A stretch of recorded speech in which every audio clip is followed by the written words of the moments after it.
Merlin et Pimpin avaient repris la route du pôle Nord, le cœur serré d'avoir laissé Léopold aussi triste. Mais ils savaient déjà qu'ils demanderaient au Père Noël d'y retourner l'année prochaine, tellement ils aimaient passer du temps chez lui. Leur vieil ami le Van allait lui aussi leur manquer. Mais arrivés au pôle Nord, ils n'eurent plus du tout le temps d'y penser. La frénésie était à son niveau le plus élevé et ils furent vite enrôlés pour aider à remplir la hotte du Père Noël. Ce dernier et la Mère Noël vinrent les saluer, heureux de les retrouver. La journée passa à toute vitesse et bientôt la hotte fut remplie à ras-bord. La Mère Noël avait prévu un goûter gargantuesque pour remercier tout le monde. Chocolat chaud, lait de poule, biscuits décorés de 1000 couleurs, fontaines de chocolat et chamallows. Tous les lutins se saluaient chaleureusement, se faisaient de grandes accolades et s'embrassaient. Certains avaient déjà commencé à faire des bêtises ou à cacher les bonnets des autres, et d'autres s'étaient endormis de fatigue sur des chaises. La musique résonnait dans tout l'atelier, les clochettes tintinabulaient, tout le monde riait, chantait, dansait.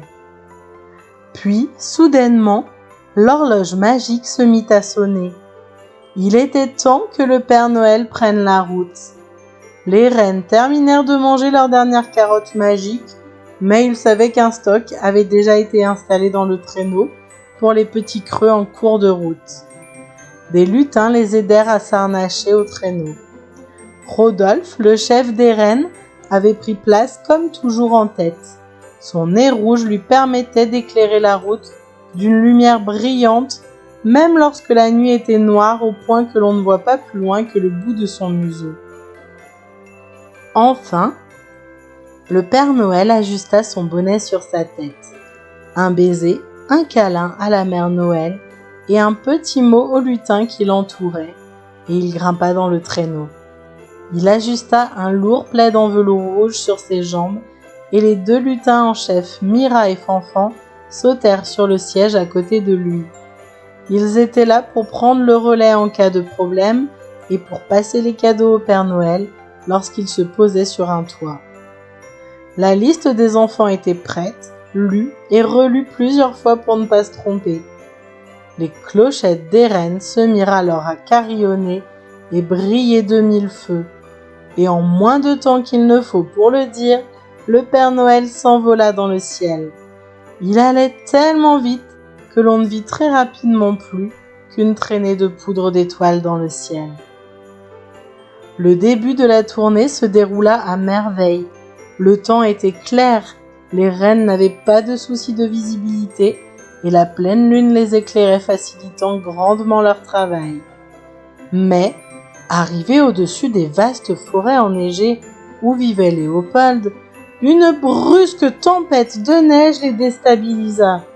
Le Père Noël et les rennes luttaient pour pouvoir se poser sur chaque maison et descendre dans la cheminée s'avérait très périlleux. Heureusement que le Père Noël avait beaucoup d'expérience et était très entraîné. Mais alors qu'il redécollait d'une jolie petite chaumière, une bourrasque plus forte que les autres les projeta violemment vers le sol et les rennes furent détachées du traîneau du Père Noël. Le Père Noël sans ses rennes dut forcer le traîneau à atterrir en urgence.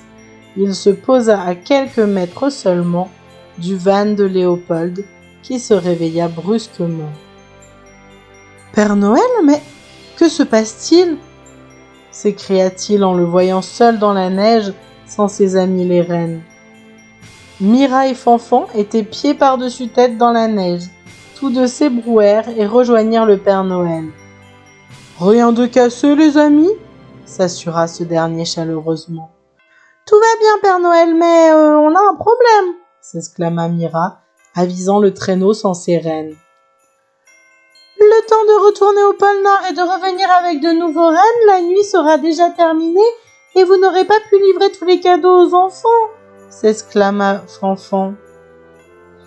Le Père Noël s'assit sur un gros rocher. Il était très embêté. De toute sa longue carrière, C'est la première fois que cela lui arrivait. Que faire? Rentrer au pôle Nord sans ses rennes était impossible.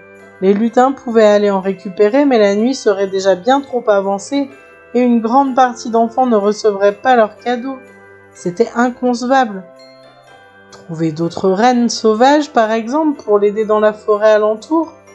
Cela pourrait s'envisager, mais là encore, le temps de les trouver et de les convaincre de voler grâce aux carottes magiques, cela serait difficile. Il réfléchit encore un moment. Quand avait-il déjà connu une telle situation? Le van tout sauta pour attirer son attention. Père Noël, j'ai lu une histoire il y a longtemps déjà, où vous aviez remplacé les rennes par un chariot, je crois, lors d'une tournée. Ils étaient tous tombés malades au moment de partir. Père Noël réfléchit et se souvint en effet de cette épidémie liée aux carottes qui avait rendu malade toute la colonie des reines de Noël, si bien que la seule solution avait été d'emprunter un chariot tiré par des chevaux pour pouvoir faire sa tournée. Mais les chariots n'existaient plus. On en trouvait parfois, mais pas dans cette région du monde. Le Père Noël eut cependant une idée. « Serais-tu prêt, toi, mon ami, à prendre la place des rennes cette nuit ?» demanda-t-il au van. « Et aimes-tu les carottes ?» Le van n'en croyait pas ses oreilles. « Aider le Père Noël cette nuit ? Oh, mais ce serait génial! Ce serait même incroyable! Inimaginable! Il raconterait cela à Léopold demain qui n'en croirait même pas. Après les carottes, par contre, il n'en avait jamais mangé. Lui, ce qu'il prenait en général, c'était de l'essence. Et encore, maintenant, plus si souvent que cela. Écoutez, Père Noël, je n'ai jamais testé les carottes, mais je suis prêt à vous aider. Par contre, il serait plus simple pour moi de boire du jus de carottes. Mon réservoir, il a du mal à digérer les morceaux. Mira demanda la permission au Père Noël d'utiliser ses pouvoirs magiques et en un claquement de doigts, elle transforma les carottes en jus et en versa une bonne rasade dans le réservoir du vieux van. Celui-ci se sentit instantanément dans une forme olympique, léger comme une plume. Il ouvrit ses portes arrière et les lutins y chargèrent la hotte encore remplie de millions de cadeaux. Ils fermèrent les portes et s'installèrent au volant alors que le Père Noël prenait place à l'arrière sur les banquettes confortables. « Je crains de m'habituer à voyager dans ces conditions, » s'esclaffa le Père Noël. « De mémoire de Père Noël, aucune nuit de Noël ne s'est faite dans un endroit aussi chaud. » Le moteur du vieux van démarra au quart de tour et quitta instantanément le sol pour s'envoler dans les airs. Au bout de quelques minutes de vol un peu chaotique, le temps que les lutins prennent la main sur la conduite, le van trouva sa vitesse de croisière et bientôt ne fit plus d'embardées. Mira attrapa la liste des enfants. « Il faut que l'on se pose maintenant chez Léopold et Éléanore, indiqua-t-elle. C'est là où nous allions quand nous sommes tombés. »« Oh, ce sont mes amis !» s'exclama le van ravi. Grâce aux essuie-glaces, la visibilité était toujours dégagée dans le van, et ils se posèrent sans difficulté sur le toit du joli chalet de bois. Cela fit beaucoup rire le van de voir son jardin depuis le ciel. Si on lui avait dit cela, jamais il n'y aurait cru. Qu'est-ce que Léopold et Éléanore allaient bien recevoir pour ce Noël? Il se rappelait de la magnifique petite cuisine que Léopold avait reçue Noël dernier, tandis que sa petite sœur encore nouveau-née se contentait de regarder briller les lumières autour d'elle. Mira cria à Fanfan qui était dans le coffre. « Pour Léopold, c'est un château de chevalier, et pour Éléanore, des instruments de musique !» Fanfan eut tôt fait de trouver les 2 paquets bien enrubannés, et le Père Noël s'engagea dans la cheminée, après l'avoir préalablement éteinte grâce à ses pouvoirs magiques. Quelques instants après, le van redécolla. À la fenêtre du chalet, une lumière s'alluma. Grand-père Charles passa la tête derrière les rideaux et vit une lumière vive comme une étoile filante passer au-dessus de la maison. Il sourit, mais sans se douter un seul instant que c'était son vieil ami le van qui filait droit dans le ciel pour aider le Père Noël et faire que tous les enfants du monde puissent avoir un cadeau. Le lendemain matin, après avoir découvert ses cadeaux, Léopold se précipita vers le van qui dormait profondément après une nuit incroyable. Léopold bougonna, n'arrivant pas à le réveiller. Il retourna à la maison pour profiter de ses jouets. Son ami le van devenait vraiment vieux, pensa-t-il. Il dort aussi profondément que grand-père.